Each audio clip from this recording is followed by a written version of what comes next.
Assalamualaikum warahmatullahi wabarakatuh. Perkenalkan, nama saya Anwar Rizky Pratama. Saya mahasiswa Bina Dharma, jurusan Sistem Informasi. Ingin mempresentasikan laporan praktikum IT Security saya yang saya buat dengan dosen pembimbing Ibu Maria Ulpa. Baiklah, pertama-tama dengan kata pengantar, segala puji bagi Tuhan yang telah menolong hambanya kemudahan. Tanpa pertolongannya, mungkin saya tidak akan sanggup menyelesaikan dengan baik. Makalah ini disusun agar pembaca dapat memperluas pengetahuan tentang keamanan sistem informasi. Makalah ini saya sajikan berdasarkan pengamatan dari berbagai sumber. Makalah ini memuat tentang keamanan sistem informasi yang menjelaskan bagaimana pentingnya suatu keamanan dalam berbagai sistem, terutama dalam sistem informasi. Saya juga mengucapkan terima kasih kepada semua pihak yang telah membantu saya dalam menyusun makalah ini sehingga dapat diselesaikan dengan baik. Semoga makalah ini dapat memberikan wawasan yang lebih luas kepada pembaca. Selanjutnya ini adalah daftar isi, yang dimana itu terdiri dari kata pengantar, daftar isi, pendahuluan, pengertian, dan lain-lain. Marilah kita lanjut ke materi. Sebelum masuk materi, saya ingin mendahului dulu atau memberi pembuka, memberikan pendahuluan tentang masalah keamanan sistem informasi. Apa sih masalah keamanan sistem informasi? Masalah keamanan merupakan salah satu aspek penting dari sebuah sistem informasi. Jadi di sini keamanan ini adalah bisa dibilang kunci utama dalam sistem itu bagus atau tidak. Tapi dalam beberapa banyak kesempatan, banyak sekali saya temukan keamanan ini dinomor 2-kan, bahkan dinomor 3-kan, yang akan saya bahas di dalam makalah ini. Lanjut ke pengertian. Bila kita memiliki sebuah hal yang sekiranya penting, maka hal yang semestinya dilakukan adalah menjaga agar hal penting tersebut terjaga dari segala macam bentuk ancaman yang bersifat merusak. Jadi di sini saya menjelaskan pengertiannya itu bagaimana sistem itu harus di maintenance agar tak ada yang kurang atau malfunction atau data-datanya yang dicuri, disalahgunakan atau yang lainnya yang mengakibatkan kerugian pada jalannya sistem tersebut. Keamanan sistem informasi adalah segala bentuk mekanisme yang harus dijalankan dalam sebuah sistem yang ditujukan akan sistem tersebut terhindar dari segala macam yang menyebabkan. Pada hal ini keamanannya melingkupi keamanan data atau informasinya atau pelaku sistem user, seperti yang saya jelaskan sebelumnya tadi. Sama saja. Lanjut, kejahatan komputer yang berhubungan dengan sistem informasi. Baiklah, kita masuk ke pembahasan. Jumlah kejahatan komputer atau computer crime, terutama yang berhubungan dengan sistem informasi, akan terus meningkat dikarenakan beberapa hal, antara lain aplikasi bisnis yang merupakan berbasis teknologi informasi dan jaringan komputer semakin meningkat. Jadi bisa kita ambil contoh kayak uang elektronik. Di sana banyak bisa dikatakan banyak kasus penipuan lah atau apalah, karena ya bisa dibilang sistem keamanannya itu sangat kurang pada zaman tahun 2016-17 mungkin banyak yang kurang, tapi kalau semakin kesini saya rasa udah makin membaik lah. Desentralisasi yang kedua. Desentralisasi server menyebabkan lebih banyak sistem yang harus ditangani. Hal ini membutuhkan lebih banyak operator dan administrator yang handal, yang juga kemungkinan harus disebar di seluruh lokasi. Jadi gini, maksud desentralisasi ini banyaknya order lah, kayak Tokopedia. Kita tarik kesimpulan, Tokopedia itu dia kalau dikelola satu admin saja itu bakal hancur. Makanya orang tuh kalau dikasih kepercayaan pasti akan sulit kalau udah banyak tekanan, kurang lebih seperti itulah. Selanjutnya itu transisi dari single vendor ke multi vendor, sehingga lebih banyak sistem atau perangkat yang harus dimengerti dan masalah improbability antar vendor yang lebih sulit ditangani.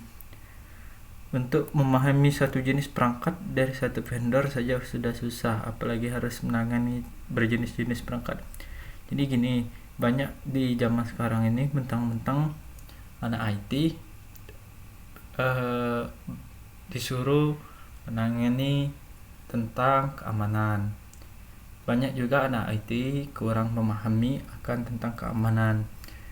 Jadi vendor itu atau orang itu menangani seluruhnya, dari interface, dari database, dari seluruhnya dia tangani sendiri, termasuk keamanannya. Maka terjadilah keamanannya itu bisa dibilang bisa kurang.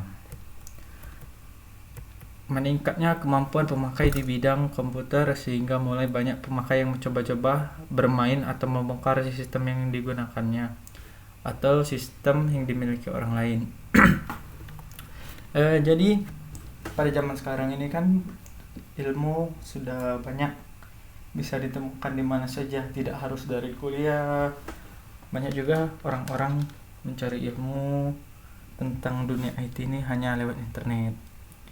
Jadi orang-orang bisa akses pengetahuan bagaimana cara memainkan database, infonya sudah jelas gimananya kan, atau ada bug apa kayak gitu kan, bisa dimanfaatkan apa kayak gitu. Orang-orang sudah mempelajarinya. Rata-rata orang-orang yang seperti ini di kalangan muda biasanya. Menurut pengalaman saya juga sih, banyak di anak muda yang sering sih memanfaatkan bug, membuat web phishing atau sejenisnya. Selanjutnya mudahnya diperoleh software atau menyerang komputer dan jaringan komputer. Zaman sekarang sih banyak ini ya, kayak keylogger itu kan, misalkan kita taruh di warnet kan, itu kan bisa kelihatan aktivitas yang kita ketik di keyboard. Sudahnya itu sekarang banyak website nggak jelas tuh yang yang kita download, harus melakukan download apa dulu. Nah di situ juga bisa kita bisa keserang sih. Selanjutnya, kesulitan dari penegak hukum untuk mengejar kemajuan dunia komputer dan telekomunikasi yang sangat cepat. Sebenarnya sih kalau menurut saya, penegakan hukum apalagi di Indonesia kan, di Indonesia ini orang-orang kayaknya lebih tertarik dengan kejahatan crime ya ketimbang dengan menjadi hukumnya, karena lebih banyak menghasilkan dari kejahatan dibanding hukum di Indonesia. Hukum di Indonesia ini ya bisa dibilang tebang pilih, harus ada uang sogokan bla bla bla bla kalau ketangkep, bagi beberapa narasumber saya kemarin. Lanjut, semakin kompleksnya sistem yang digunakan, semakin besarnya program shortcode yang digunakan, sehingga makin besar probabilitas terjadi lubang keamanan. Terkadang gini, kalau kita banyak coding, banyak site gitu kan, banyak kamar lah istilahkan begitu, banyak kamar yang harus kita lalui di dalam sebuah sistem, memang terkadang itu akan membuat adanya celah bug. Nah di situ bisa dikatakan bisa dimanfaatkan dengan malware yang akan dikirim kayak gitu. Next, Semakin banyak perusahaan yang menghubungkan sistem informasi dengan jaringan komputer yang global seperti internet. Nah, gini, kalau misalkan kalau kita belum siap, perusahaan kita belum siap ke dunia luar kan, dunia internet kayak gitu, itu sangat riskan sih menurut saya. Jadi kalau bisa potensi yang bisa ditutup ya kita tutup. Kalau misalkan perusahaan kita itu sangat minim dengan keamanan, lebih baik kita tahan dulu kalau mau online atau pakai internet secara global. Selanjutnya itu klasifikasi kejahatan komputer. Kejahatan komputer dapat digolongkan kepada yang sangat berbahaya sampai ke yang mengesalkan atau annoying menurut David Aikuff berdasarkan lubang keamanan. Keamanan dapat diklasifikasikan menjadi 4. 1. Keamanan yang bersifat fisik atau physical security, termasuk atau pengertiannya tuh gini, termasuk akses ke orang atau gedung, peralatan dan media yang digunakan. Terkadang gini, pegawai bank, kita tarik pegawai bank kayak gitu kan, contoh pegawai bank itu misalkan dia dipecat sakit hati, dia bisa nge-crack komputer yang bekas dia pakai atau laptop yang sering dia akses waktu dia kerja dulu dan mencari data-data sehingga dia bisa manfaatkan untuk dirinya sendiri. Selanjutnya, keamanan yang berhubungan dengan orang atau personil. Pengertian itu termasuk identifikasi dan profil resiko orang yang mempunyai akses pekerja. Seringkali kelemahan keamanan sistem informasi bergantung kepada manusia atau pemakai dan pengelola. Jadi terkadang kita nih lupa nih. Jadi kita butuh internet di rumah makan kayak gitu. Contohnya ya, kita ambil contoh kayak gitu. Kita butuh internet untuk kerja kayak gitu. Ada akses yang terbuka, internet yang terbuka. Enggak, tahu-taunya dengan akses yang internet yang gratis yang terbuka tadi, rupanya itu internetnya udah dikasih malware, sniffing kayak gitu. Jadi akses remote kayak gitu kan, kayak gitu. Jadi laptop kita bisa diakses juga sama yang punya internet kayak gitu.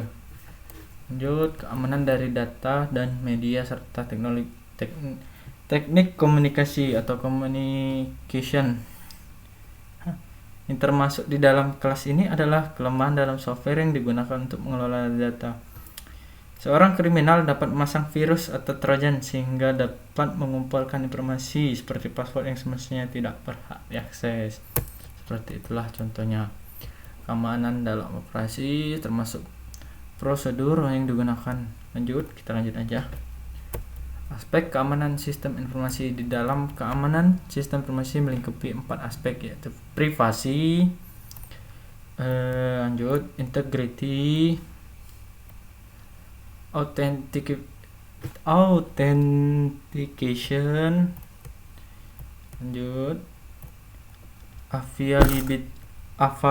availability. Apa sih maksudnya dari semua ini?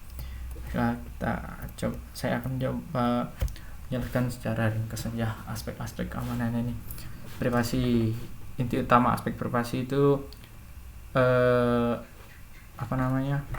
menjaga informasi yang dari orang yang tidak berhak mengakses. Atau privasi itu kayak data diri kita kayak gitu, lebih ke arah data-datanya sifat privat, sedangkan biasanya berhubungan dengan data yang diberikan ke pihak lain atau keperluan tertentu.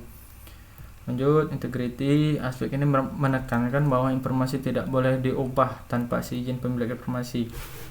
Jadi adanya virus, trojan, horse atau pemakai lain yang mengubah informasi tanpa izin merupakan contoh masalah yang harus dihadapi. Bisa kita baca integrity, autentifikasi, Kita baca di sini, aspek ini berhubung authentication. Aspek ini berhubungan dengan metode untuk menyatakan bahwa informasi betul-betul asli.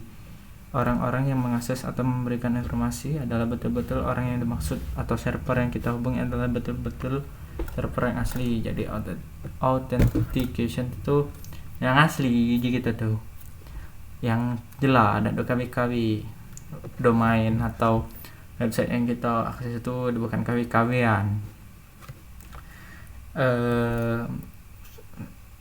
Lanjut, kita bisa baca-baca dikit di situ kan. Availability, aspek availability atau ketersediaan, hubungan dengan ketersediaan informasi ketika dibutuhkan. Sistem informasi yang diserang atau dijebol dapat menghambat atau meniadakan akses informasi. Misal kayak gini, misalkan situs Bina Dharma kayak gitu, itu diserang di DDoS seseorang karena tidak senang dengan kampus Bina Dharma. Itu menyebabkan website kita bisa down, bisa lambat informasi, padahal kan yang kita mahasiswa itu membutuhkan informasi dari kampus secara cepat pada saat tertentu kayak gitu. Lanjut, akses kontrol. Aspek ini berhubungan dengan cara pengaturan akses kepada informasi. Hal ini biasanya berhubungan dengan klasifikasi data. Jadi kayak gini, akses kontrol ini beberapa orang yang memiliki akses untuk menggunakan sistem, atau ibarat kata tuh kita tuh adminnya lah. Adminnya ini diserang, jadi user yang bukan admin jadi admin. Nah kayak gitu kurang lebihnya bu. Non repudiation. Aspek ini menjaga agar seseorang tidak dapat menyangkal telah melakukan sebuah transaksi. Sebagai contoh, seorang yang mengirimkan email untuk memesan barang tidak dapat menyangkal bahwa dia telah mengirimkan email tersebut. Aspek ini sangat penting dalam hal electronic commerce, penggunaan digital signature, sertifikat, dan bla bla bla bla. Ini contoh beberapa serangan terhadap keamanan sistem informasi. Security attack atau serangan terhadap keamanan sistem informasi dapat kita lihat dari sudut peranan komputer atau jaringan komputer. Fungsinya adalah penyedia informasi. Menurut W. Stallings, ada beberapa kemungkinan serangan atau attack. Yang pertama itu interruption. Perangkat sistem menjadi rusak atau tidak tersedia. Serangan ditunjukkan kepada ketersediaan atau availability dari sistem. Contoh serangan adalah denial of service attack. Selanjutnya interception. Pihak yang tidak berwenang berhasil mengakses atau aset atau informasi. Contoh dari serangan ini adalah penyadapan. Jadi ya bisa dikatakan yang galak ngintip itu nah wong-wongnya tuh. Selanjutnya itu modification. Pihak yang tidak berwenang tidak saja berhasil mengakses, akan tetapi dapat juga mengubah atau temper aset. Kayak contohnya tuh kayak defacer yang kadang-kadang ngubah tampilan KPU jadi apa gitu kan. Kalau tidak senang dengan situs ini dijebol, diubahnya jadi apa gitu kan. Selanjutnya itu fabrication. Pihak yang tidak berwenang menyisipkan objek palsu ke dalam sistem. Contoh dari serangan ini, jenis ini adalah memasukkan pesan-pesan palsu seperti email palsu ke dalam jaringan komputer. Lanjut. Keamanan sistem internet. Untuk melihat keamanan sistem internet perlu diketahui cara kerja sistem internet, antara lain yaitu perlu diperhatikan dalam hubungan antara komputer di internet, dan protokol yang digunakan. Internet merupakan jalan raya yang dapat digunakan oleh semua orang atau publik. Untuk mencapai tujuan, paket informasi harus melalui beberapa sistem. Apa saja itu? Yaitu router, gateway, host, dan perangkat-perangkat komunikasi lainnya yang kemungkinan besar berada di luar kontrol dari kita. Asal-usul internet kurang memperhatikan masalah keamanan. Ini merupakan dikarenakan unsur kental dari perguruan tinggi dan lembaga penelitian yang membangun internet. Sebagai contoh, IP versi 4 yang digunakan di internet banyak memiliki kelemahan. Hal ini dicoba diperbaiki dengan IP secure dan versi 6. Hacker, cracker, dan etika. Untuk mempelajari masalah keamanan, ada baiknya juga mempelajari aspek dari pelaku. Jadi untuk yang ini kita bahas tentang orang atau pelaku. Apa itu hacker, apa itu cracker? Yang pertama, istilah hacker sendiri masih belum baku karena bagi sebagian orang hacker mempunyai konotasi positif, sedangkan bagi sebagian lain memiliki konotasi negatif. Bagi kelompok yang pertama, old school atau wong tua lah. Untuk pelaku yang jahat biasanya disebut cracker. Batas antara hacker dan cracker sangat tipis. Batasan ini ditentukan oleh etika, moral, dan integritas dari pelaku sendiri.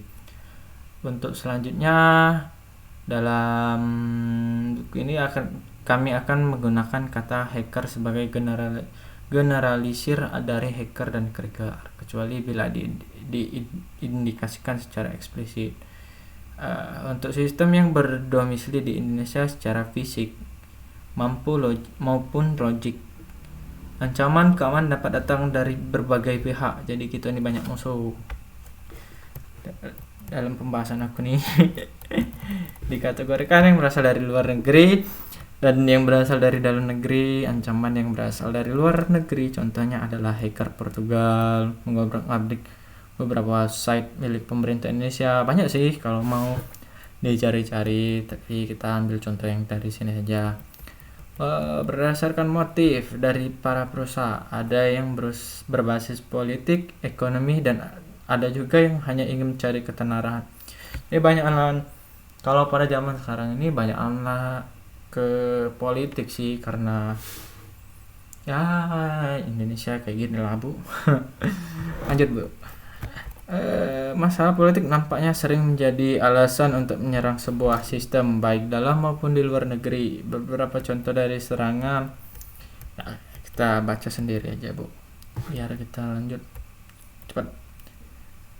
Interpretasi etika komputasi. Salah satu hal yang membedakan antara cracker dan hacker, atau antara computer underground dan computer security industry. Ya, terpeletot lidah. Lanjut. Adalah masalah etika. Keduanya memiliki basis etika yang berbeda, atau mungkin memiliki interpretasi yang berbeda terhadap suatu topik yang berhubungan dengan masalah computing. Jadi yang hacker sama cracker itu bisa dibilang seseorang yang berbeda pandangan, beda cara berpikir, beda antara baik dan buruk, kayak gitulah. Kelihatannya umur juga membedakan pandangan interpretasi terhadap suatu topik. Salah satu contoh, computer security industry beranggapan bahwa komputer underground masih belum memahami bahwa computing tidak sekedar permainan, dan mereka, maksudnya CU komputer underground, harus melepaskan diri dari Playpen 1. Perbedaan pendapat ini dapat muncul di berbagai topik. Sebagai contoh, bagaimana pendapat Anda tentang memperkerjakan seorang hacker sebagai kepala keamanan sistem informasi Anda? Ada yang berpendapat bahwa hal ini sama dengan memperkerjakan penjara atau gali preman sebagai kepala keamanan setempat. Jika analogi ini disepakati, maka akibat negatif yang ditimbulkan dapat dimengerti. Jadi yang hacker tadi itu kan jahat, nak dijadi ke kepala keamanan bisa baik kan, uji kita tuh ada celah dikit sentak kenyo jut. Akan tetapi para komputer underground berpendapat bahwa analogi tersebut kurang tepat, jadi yang maling tidak akan ngaku lah, ibaratkan kata. Para komputer underground berpendapat bahwa hacking lebih mengarah ke kualitas intelektual dan jiwa pionir. Bisa dibilang nak pinter, nak berjiwa kayak gitu kalau nak jadi hacker. Kalau dianalogikan mungkin lebih ke arah permainan catur dan masa Wild West. Lanjut. Hacker dan cracker Indonesia. Apakah ada hacker dan cracker di Indonesia? Tentunya ada. School of Thought atau mazhab bahasa Arabnya, bahasa Indonesianya gitu. Anak galau. Hacker ada di Indonesia, kelompok yang menganut old school di mana hacking tidak dikaitkan dengan kejahatan elektronik, umumnya bergabung di berbagai mailing list dan kelompok baik secara terbuka maupun tertutup. Ada beberapa mailing list di mana para hacker bergabung, antara lain mailing list Pau Mikro. Mailing list ini merupakan termasuk yang tertua di Indonesia sejak tahun 1980-an. Dimotori oleh staf Pau Mikro Elektronika ITB, di mana penulis merupakan salah satu motornya, yang kemudian malah menjadi minoritas di milis tersebut. Hackerlink, anti hackerlink, kecoa elektronik, dan seterusnya bisa kita lihat.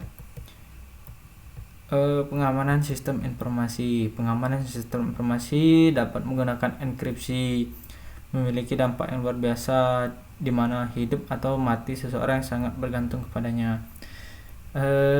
Enkripsi mungkin perang kedua akan berlangsung lebih lama dan korban perang akan semakin banyak.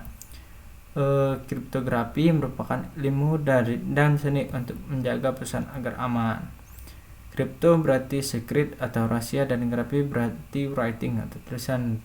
Para pelaku atau praktisi kriptografi disebut kriptografer. Bisa kita baca ini ya. Proses enkripsi. Enkripsi digunakan untuk menyandikan data-data atau informasi sehingga dapat dibaca oleh orang yang tidak dapat dibaca oleh yang berhak. Dengan enkripsi, data Anda disandikan atau di-encrypt atau dikasih password lah. Dengan menggunakan sebuah password atau membuka decrypt data tersebut, digunakan juga sebuah password yang dapat sama dengan password untuk mengenkripsi elemen dari enkripsi. Ada beberapa elemen dari enkripsi yang akan dijabarkan dalam paragraf di bawah ini. Algoritma dari enkripsi dan dekripsi bisa kita baca bersama-sama di sini. Lanjut, evaluasi keamanan sistem informasi. Meski sebuah sistem informasi sudah dirancang memiliki perangkat pengamanan dalam operasi, masalah keamanan harus selalu dimonitor. Hal ini disebabkan oleh beberapa hal lain. Sumber lubang keamanan. Lubang keamanan yang ditimbulkan oleh salah desain umumnya jarang terjadi, akan tapi apabila terjadi sangat sulit untuk diperbaiki. Akibat desain yang salah, maka biarpun diimplementasikan dengan baik, kelemahan dari sistem akan tetap ada. Jadi kalau sudah salah sekali, pasti salah itulah. Atik benar-benarnya. Lanjut, implementasi yang kurang baik. Lubang-lubang keamanan yang disebabkan oleh kesalahan implementasi sering terjadi. Banyak program yang diimplementasi secara terburu-buru sehingga kurang cermat dalam pengkodean. Akibatnya cek atau testing yang harus dilakukan menjadi tidak dilakukan. Sebagai contoh, seringkali batas bound dari sebuah array tidak dicek sehingga terjadi yang disebut out of bound array atau buffer overflow yang dapat dieksploitasi, misalnya override ke variabel berikutnya. Lanjut, salah konfigurasi. Meskipun program sudah diimplementasikan dengan baik, masih dapat terjadi lubang keamanan karena salah konfigurasi. Contoh masalah hal yang disebabkan oleh salah konfigurasi adalah bekas yang semestinya tidak dapat diubah oleh pemakai secara tidak sengaja menjadi writable. Apabila berkas tersebut merupakan bekas yang penting seperti berkas yang digunakan untuk menyimpan password, maka efek menjadi lupa. Lanjut, salah menggunakan program atau sistem. Salah penggunaan program dapat juga mengakibatkan terjadinya lubang keamanan. Kesalahan menggunakan program yang dijalankan dengan menggunakan account root super user dapat berakibat fatal. Sering terjadi cerita horor dari sistem administrasi baru yang terlempar dalam menjalankan perintah RM atau RF di sistem Unix yang menghapus berkas atau directory serta subdirectory di dalamnya. Akibatnya, seluruh berkas di sistem menjadi hilang mengakibatkan denial of service atau DOS. Lanjut, penguji keamanan sistem informasi. Dikarenakan banyaknya hal yang harus dimonitor, administrator dari sistem informasi membutuhkan automate tools, perangkat pembantu otomatis. Untuk sistem yang berbasis Unix, ada beberapa tool yang dapat digunakan, antara lain Cops, Tripwire, Satan, SBCan, Localhost Security Scanner. Untuk sistem yang berbasis Windows NT, ada juga program semacam misalnya program Ballista yang dapat diperoleh, bisa lihat di websitenya.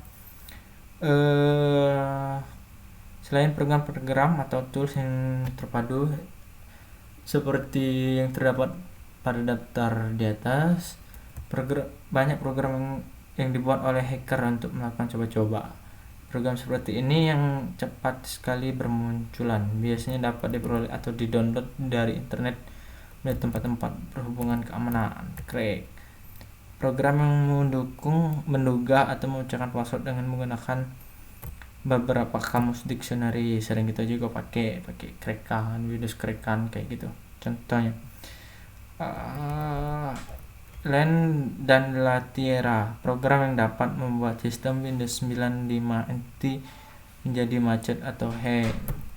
Lanjut, ping audit, sebuah program ping yang dapat mengcrashkan Windows. Lanjut, Winux, program untuk memacetkan sistem berbasis Windows. Lanjut, mengamankan sistem informasi. Pada umumnya, pengamanan dapat dikategorikan menjadi dua jenis, yaitu pencegahan atau preventif dan pengobatan atau recovery. Usaha pencegahan dilakukan agar sistem informasi tidak memiliki lubang keamanan, sementara usaha pengobatan dilakukan apabila lubang keamanan sudah dieksploitasi. Pengamanan sistem informasi dapat dilakukan melalui beberapa layer yang berbeda. Misalnya di layer transport dapat digunakan secure socket layer atau SSL. Lanjut, di tingkat aplikasi, data-data Anda atau email Anda tidak dapat dibaca oleh orang yang tidak berhak, atau mengatur akses kontrol, sudo password kayak gitu, menutup service yang tidak digunakan, memasang proteksi untuk melindungi firewall untuk melindunginya kan. Ini pengertiannya semua bisa kita baca untuk menghindari keamanan sistem informasi biar aman, bisa kita baca. Untuk daftar pustakanya saya mengambil dari sini, Bu. Ya, mungkin itu saja, Bu, presentasi dari saya. Bila ada yang kurang, saya mohon maaf. Pada Allah saya mohon ampun. Wabillahi taufiq wal hidayah. Wassalamualaikum warahmatullahi wabarakatuh.